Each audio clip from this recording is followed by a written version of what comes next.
Do you know a hero? Because if you do, I want you to nominate the youth sports volunteer that you know for the Hercules Hero of the Week. Submit your nomination at kshillsports.com/contest and then listen every Thursday afternoon to who? The good guys, JJ and Alex for the winner. Help us celebrate the efforts of those volunteers making an impact with the Hercules Hero of the Week. And it's sponsored by Hercules First Federal Credit Union and Beehive Meals. Question of the morning. How are the 6-0 Cougars shocking the world? That's smoke and mirrors. I don't believe in them for a lick. See, this is why people hate you. They haven't heard the last 3 hours of the show, and they think that's your serious take. There's no way. Come on. You're going to double down, So lucky. You're going to double down, huh? Gosh, gift wrap turnovers. They barely even have to show up, and they're handed 20 points. Just BK, to the start term is game. fluky. That's what the term is out there. Yeah, fluky. They're balling, man. 6-0. This is one of the best stories in BYU football history.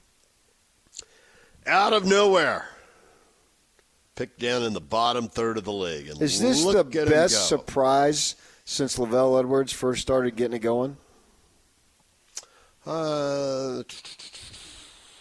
Yeah, I guess it's a little more of a surprise than the Sarkeesian Cotton Bowl team, which they was weren't that bad the year before. They were 7-4, which at the time sounded and felt just such a disappointment. How could they fall this far? But this team's coming off 5-7, so right. And it was, they need time to get into the big boy level, to get to that level. Right. The 7-4 to next year, you basically played the same teams that you played the year before, right? Same conference.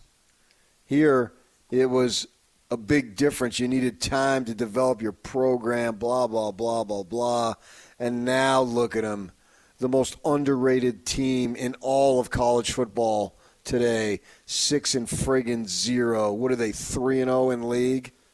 They've already superseded their victory total of league wins than they had last year. Amazing. 2-7 to 3-0, baby. Yeah. How about that? A measurable sign of progress. A substantial measurable sign, yeah. And they should be thinking, not speaking, but thinking, man, we got a shot to make the playoff. We got a shot to get into the conference final. Thinking like that'll wreck them, won't it? No. I think you can have that as an ultimate goal. I don't think if it wrecks you, you're mentally weak. You can have that. That's not your focus right now, but you can have that. They should minimally think conference title game because you only have to finish second. I don't see how anyone who wears a BYU uniform right now isn't thinking that. And I wear a BYU uniform. You are actually right now. Yeah, you don't have the pads in though, but you're just wearing the jersey. I don't see how you could be at this point in the season and not be focused on that. Yeah. Now you have to be caught up in the moment for sure. Well, yeah, and I get that everybody else is sitting around thinking it too. Certainly the three teams at 3-0 should all be thinking that right now. And there are teams at 2-1 for whom, hey, we're going to win out, we're going to be 8-1, and we're going to get in. And to a certain degree, Kansas State has a lot of influence on this. I mean, they get to play Iowa State in the season finale, which could be a massive game. I'm really looking forward to the stretch run. I got caught up last year in Big 12 basketball, and it surprised me. I'm caught up now in Big 12 football. Bleep the rest of yous. I'm dead serious, man. Yeah, I'm still bugged about it, but bleep them. This is pretty good football. This is going to be an exciting race over the next 6 weeks. You got some good teams there. You got some teams that we thought were going to be stinky that turned out to be pretty good, and you got some teams. Really, there's only one massive disappointment in this conference this year, and that's Oklahoma State. Where do you rank Kansas? They're snake bit, man. Semi-massive disappointment? Their record is disappointing. But I think they're still a good team. And that's what you're judged by. but I think they can win some more ball games. I'm not sure about Oklahoma State because I don't know what they're going to do offensively. Kansas has had all these close games, and they've lost every one of them. You watch. Next year, they might win all of them. We've seen that with other teams. Yeah.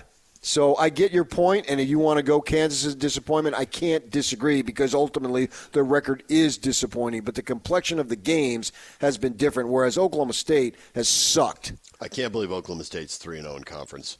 They're not 3-0 in conference. Excuse me, 0-3 in conference. After they started 3-0, there's no chance I thought, well, this team's about to lose 3 in a row. They had the win over Arkansas. Great win. Yeah. Arkansas is a good club. Arkansas is good. 4-2. They're good. Yeah, they're fine. Jaquindon Jackson, the former Ute, was just looking at his numbers in the break. You had a quote from him. And I thought, how is it going for him? 566 yards, 10 touchdowns. And they lost a high-scoring game to Oklahoma State. I mean, they're 4-2, and they're it was an overtime. He's a great player. 5-1.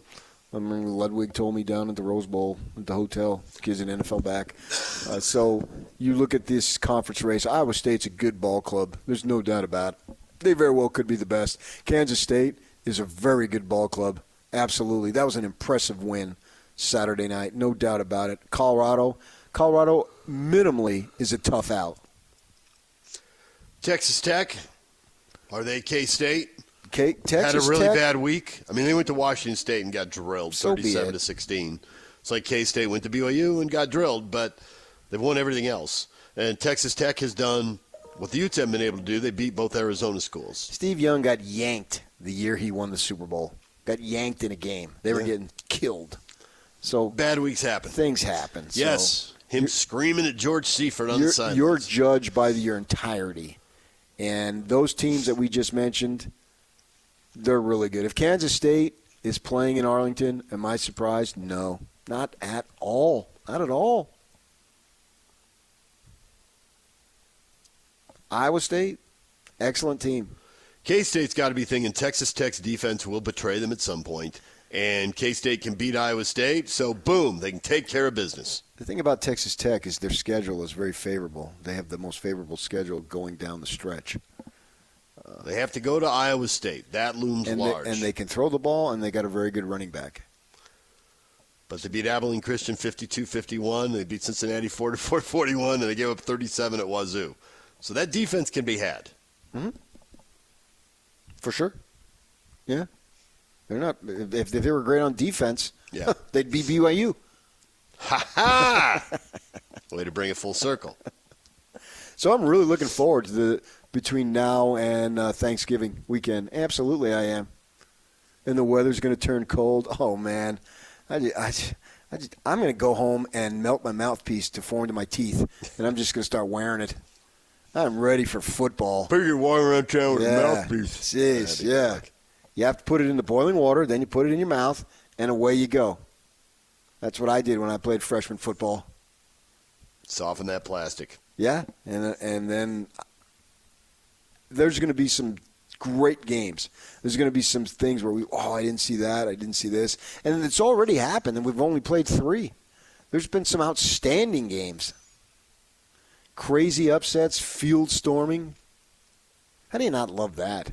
Now, I get if you're the Utes, you didn't want to see that. I understand that. But divorce yourself from your team if you possibly can. That was a phenomenal moment. A team that lost 55-3 turns around the next year and beats you. And I know it sucks that it's your team. I get that 1,000%. But try to divorce yourself from that. The fans who've gone through 3-win seasons, sure, they run around and get all crazy. That's what it's about. As long as especially if it's for the kids. You want to see students out there. Yeah. Not 50-year-old guys. DJ and PK, it's 97.5 The Zone. We're joined now by Ryan Smith. Ryan, good morning. What's up, guys? I said you could call any time. You tell us. You took me literally. I love that. I just do what I'm told. I wake up. I'm like they just put stuff in my pack and tell me where to go these days.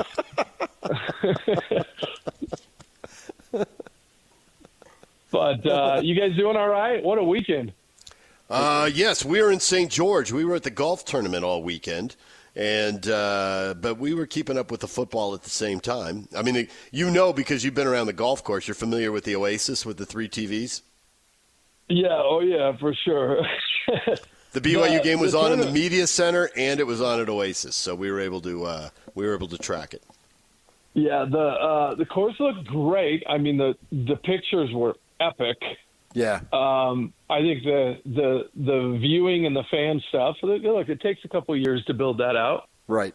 So you're never going to get it right on the first one. I mean, the Phoenix Open didn't just walk in on day one and end up creating that hospitality. So right. It looked like it was successful though at all levels. Yeah, I've been down here for almost 6 days.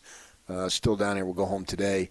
And, I've gotten to know Patrick Manning a little bit over the last couple of years. And, boy, that guy, I see a lot of you and him in terms of his desire to really shoot for the moon on that. I'm wondering what is your interaction with him has been since he's been in town, and what do you think of the possibilities? Because there are some similarities in between what you're trying to do and what he's trying to do over in his medium.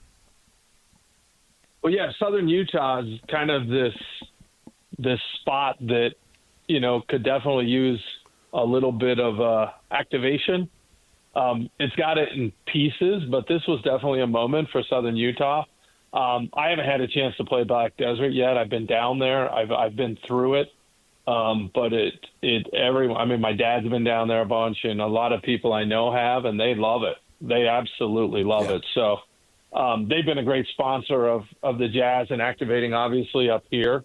And then that's what it takes. I mean, it takes someone with a vision to really go and kind of do the hard stuff and be crazy enough in a way to believe that you can grab a PGA Tour event and put it in St. George. Because that wasn't on many people's business or bingo card, right? Not at all. Right. But he's got way bigger plans than that. I mean, I just view this as, when we look back, this will be either, quote unquote, the worst or the second worst tournament that they have down here over the next decade. That if you rank them all, this will be 9 or 10 after 10 years. Maybe they'll have a year that, there's horrible weather and stuff goes wrong or whatever. But it seems like the era was up. He's got goals so big, I hate to speak of them aloud because I'll sound like a crazy person. No, we've seen that. I mean, it's a good thing. I mean, we watch Elon Musk this week roll out robo vans, walking robots, and launching the largest rocket ever made in 1 week. And it's like, what did you get done this week, right? So I think it's good. I mean, I was fortunate to have a lunch with PGA Tour Commissioner Jay Monahan 2 weeks ago at the Dunhill, and look, the tour needs this. They need it as well, and so I think that people stepping up and leading out is only good news for where the PGA Tour is at right now. With all that's going on in your life, and now you own 2 professional sports teams, and obviously you're a golf fan, and I'm sure BYU football fan, Utah football fan, and all that, how do you allocate time to do what you do? I mean, I think I started off that way. I just kind of wake up and go. Look, I mean, you're always on. That's the way tech was. It's 24/7. Balance is not a steady state. I mean, you kind of need to look at it over like a 3-month period and say, hey, because every week something's kind of taking priority one. In the summertime, it's now turned into, you've got summer league. That's priority number 1. You've got the NBA draft. You've got camp. Obviously with hockey, we've been kicking everything off. And then, a lot of times, I mean, I have daughters who dance. I got kids who play hoops. Something's always in priority 1. And if you're looking at on a week-by-week basis, it's pretty unbalanced.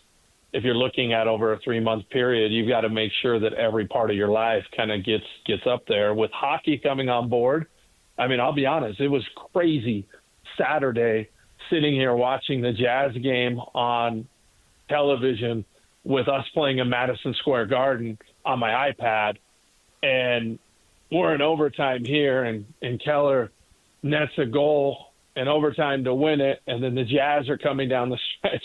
That's a new feeling. I don't think we've all gone through that before, but it's cool. It's super cool to have that. And then, I was able to pop by the BYU game for a little bit, and watching them win. I mean, it was a pretty good day. Yep. Bill Armstrong has done TV and radio interviews with multiple outlets, and whether he's talking to one of us or he's talking to somebody else, he's been very consistent in downplaying the playoff expectations. And they've started 3-0 with 2 wins in New York, and we'll see if they can get it to 4-0 here. The team is wrecking his downplaying of expectations here. I don't know. The season's early. long. The season's long. I mean, never too high, never too low. I think the guys are handling it well. But are the guys playing for a little bit more? Are they fueled up by what the Utah fan base has given them? Are you kidding me? Absolutely. They're feeling it. I mean, it's something that they felt from the time we showed up. They feel in a way, and I don't want to speak for them, but I've talked to enough of them. They feel like they're in the NHL. And they feel like they've got this group that they're playing for, and the story. I mean, it's a Mighty Ducks type story. Like it's so easy to cheer for this team, because of them being in that moment when Clayton Keller's saying, "Hey, opening night at Madison Square Garden wasn't as loud as Delta Center." That's pretty sweet. He did say that, yeah, for sure. One of the things I took from Jazz Media Day, obviously, was the emphasis on youth. And when you have so many guys who are as young as they are, literally half the roster under 23, it seems like you have no choice but to go in that direction. And listening to the Jay-Z and Danny Ainge, that's exactly what they're saying. Even Will Hardy was saying it too. Is that something that when that decision is made, and we'll see how it plays out over the course of 82, starting here next week, with that in mind, is that like a committee makes that decision? How does that decision come about? We made that decision when we traded Donovan and Rudy and got those picks. I mean, to be honest with you, I think that it just takes time. I mean, you think about 6 players that are 20 and under. I happened to be up there a little bit over the weekend and seeing Taylor Hendricks, who's put on 20 pounds. You don't realize that, there's, 4 guys on BYU's roster that are older than all of them.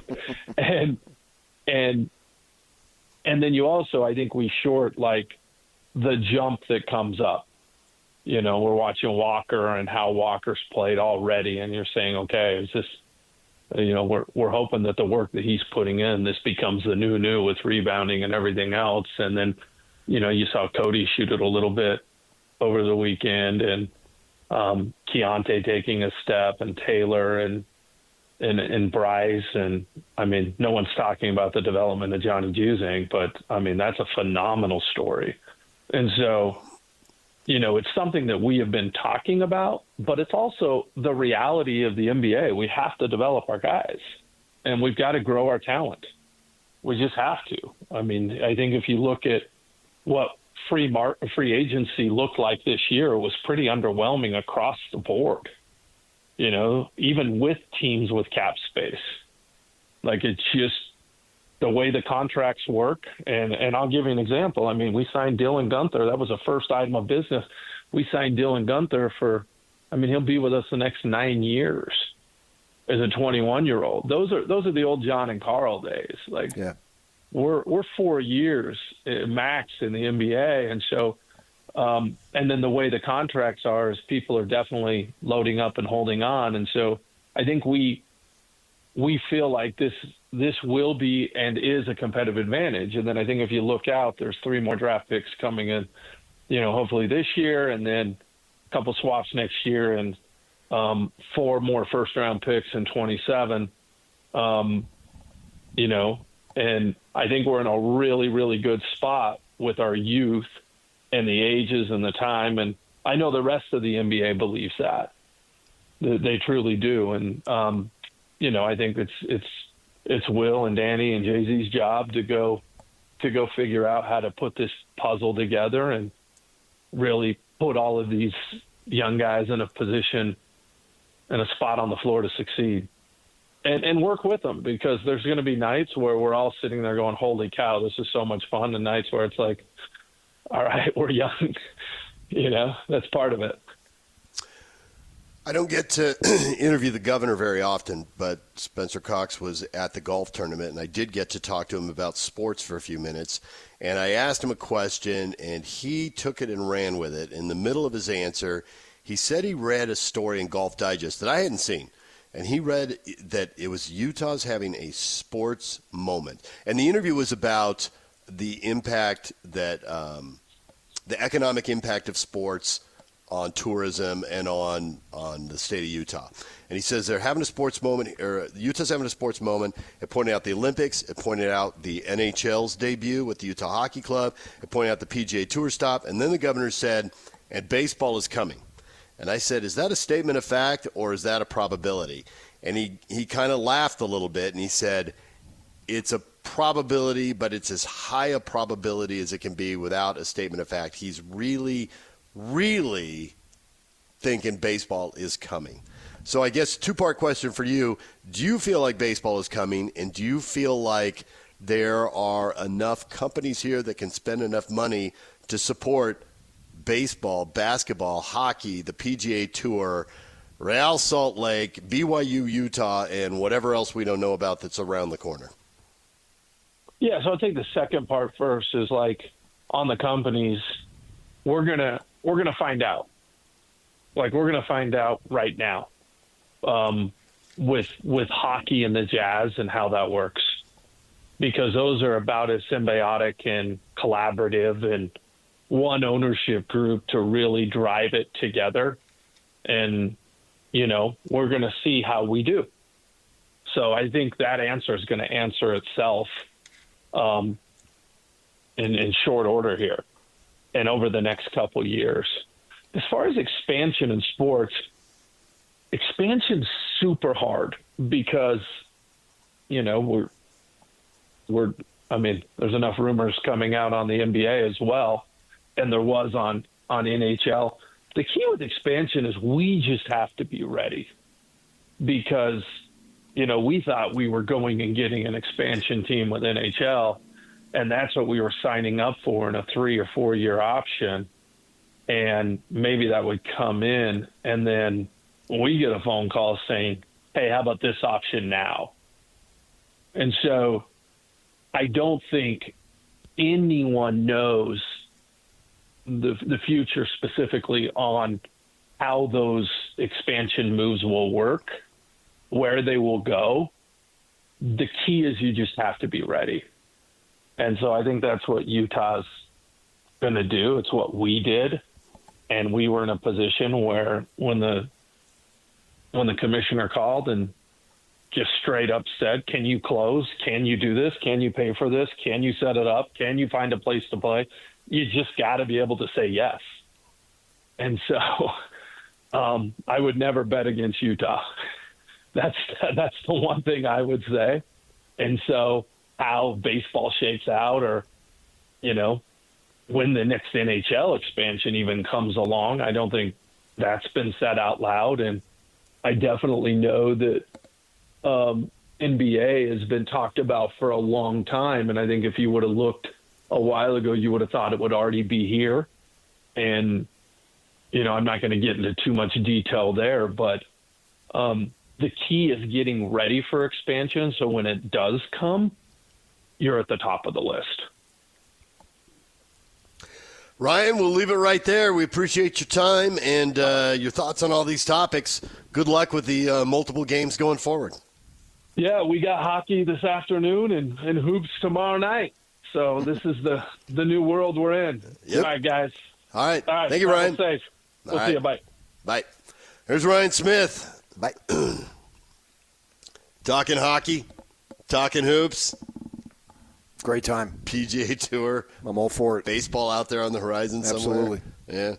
All right, DJ and PK. Coming up next, Karene Reid, the Ute, battling injuries. We'll talk with him next. Stay with us.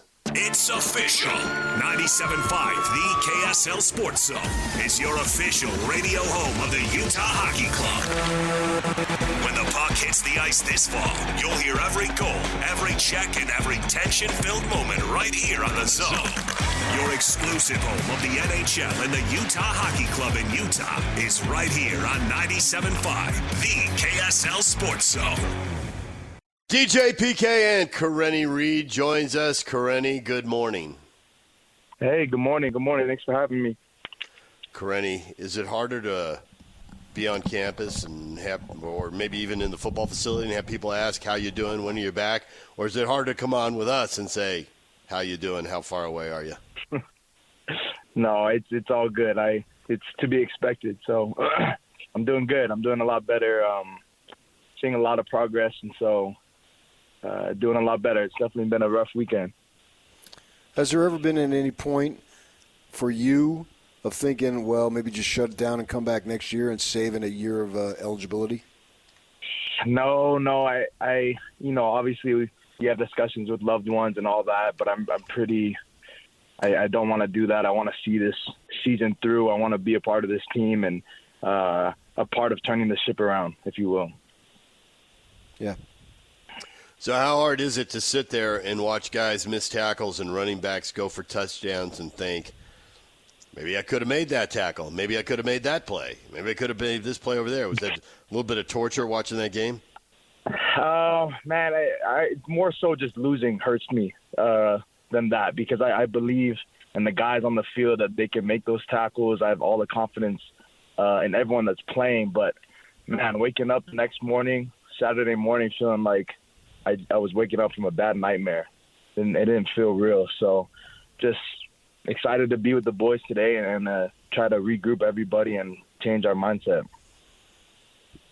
You look at these two losses that the Utes have had to the Arizona schools, and I think you can look at it from a defensive perspective, just speaking on that side of the ball. It's been some big plays. You know, they come back, the Utes do against the U of A, and then give up a couple of big passes, and the Wildcats regain the momentum. And obviously the running back for ASU has a couple of big runs in the second half that you can line up from the defensive perspective being the difference.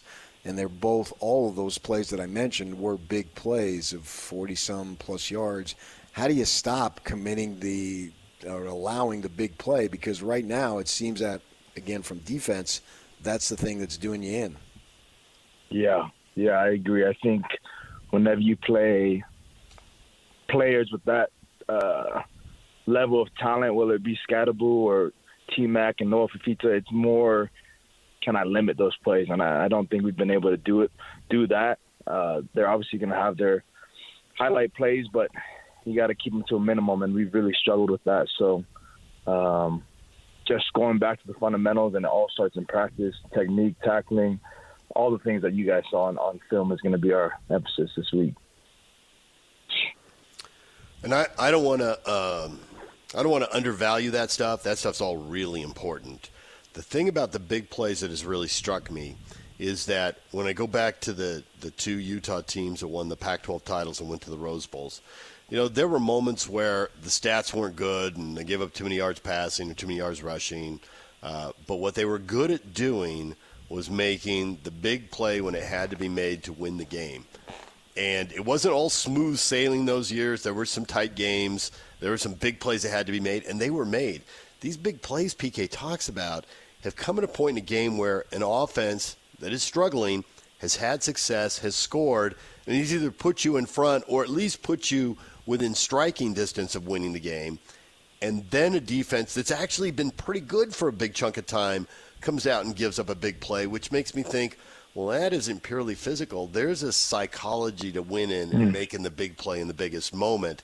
So how do you help the team with that? Because I think it's clear 3 times in the last 2 games that's been a problem. Yeah, I think you make a good point. I just think that preparation is what prepares you for those moments. And so I think as a defense, we got to do more individually, whether it be watching film or spending extra time on the field. We just got to do more, because you're right. You know, we weren't perfect in 22 and 23 or 21 defensively, but we seemed to make those big plays when we needed them. And so I think just collectively we're going to need to do more as a defense. And I'm curious to see what the coaches have to say, but I'm sure it'll be something along those lines today. We hear about this every year, especially I think it applies in college football more in the NFL, is you really just don't know. You look at the situation that we have on Friday night with the team that's picked to win it and the team that was picked last. And the team that's picked last finds a way to win. You just look and you go, wow, that's just crazy stuff there. And, you don't normally see that level in the pro ranks, but you get it in college. It's not that you needed another reminder, but when you look at this team, it's funny. The expectations are so high, and they're 4-2. It's like, oh my gosh. Well, you still literally have a chance to win 10 games, which it's a pretty good season. Doesn't the mindset have to be now? Maybe now you're a little bit more of an underdog. That literally anything is, particularly in the college game, that anything can happen. Yeah. I think what you said about the conference rankings and all that just shows how irrelevant that can be sometimes, or how inaccurate that can be sometimes. But historically, right. we've been good as the underdog, and so we thrive with our backs against the wall. And you got to take every game seriously, because you never know what team can beat you and what team you're going to be able to beat. And so blocking all that is key and super important. Do you think that you and your teammates can this is going to sound super awkward when I ask it. I'm probably asking it poorly. But do you think they can really embrace the second half of the season without a conference championship to shoot for, apparently? Now, maybe there'll be some results here the next few weeks, and 7-2 will be a record that can get you into the conference title game. Right now it doesn't look that way, but there's a lot of football to go. But can guys embrace it when that isn't right in front of them? Because that has been right in front of so many youth teams for so long. It's hard to think of it any other way, and yet it doesn't look like it's right in front of you right now. Right. I think I truly believe a true competitor will go regardless of the result. And so I guess we'll learn a lot about who we are as a team, who we are as players, because a true competitor doesn't need a prize or reward to work really hard or to practice really hard or to play a game really hard. And so I have a good feeling about this team, that we don't necessarily need a reward, but I also believe that good things happen to people that work hard. And so we'll do what we can every week, win as many games as we can, and I'm sure it'll work out for us. Yeah, this team, as many teams, most teams, they've had losses. And in the past several years, you've been able to rebound from a loss. Do you notice anything that the team can draw on when you've lost some games in the past, that you've been able to get things back on track, that you can use from those times when you went through that and apply them to now? I think one of the great things that Coach Scally preaches whenever we come from a loss is to block out the outside noise, because the media can be a lot when you lose, right? And it can be for you when you win. And so we got to do our best job to focus on the people inside of our room, inside of our team, and move forward. And that's not a shot at you guys. I love you guys, but just, no, I got you. Being able to focus on our teams and make improvements on what's really important. I totally get what you're getting at there, but I've also, as you were saying that, I was thinking, really, are the questions that a couple of guys are going to get, and then whatever you hear, are they going to hit guys harder, or is all the stuff on social media? Because I've already read multiple stories about people gambling on games, and they reach out on social media and go after players who drop passes, miss kicks, throw an interception, whatever, miss a tackle. Is social media harder on guys' psychology than the media? Can you even separate? Maybe you can't even separate the two. It's all just outside noise. I think sometimes social media can be more difficult, or it can be more aggressive because you don't talk to those people face to face. But when it comes to media with people after practice and stuff like that, they're a lot more respectful. So I would say social media is a lot worse than actual media. I saw last week that both Bernard and Keithy mentioned Twitter and all that stuff. Do you guys get any counsel from the coaches and the leadership in the program about how to handle that stuff and maybe even stay away from it? Yeah, they're big on just staying completely away from it as much as possible. I think, like I said, when you have a good game, they'll praise you. When you have a bad game, they'll try and tear you down. So I think the more you can put value on the opinions of people inside the building, the better off you'll be.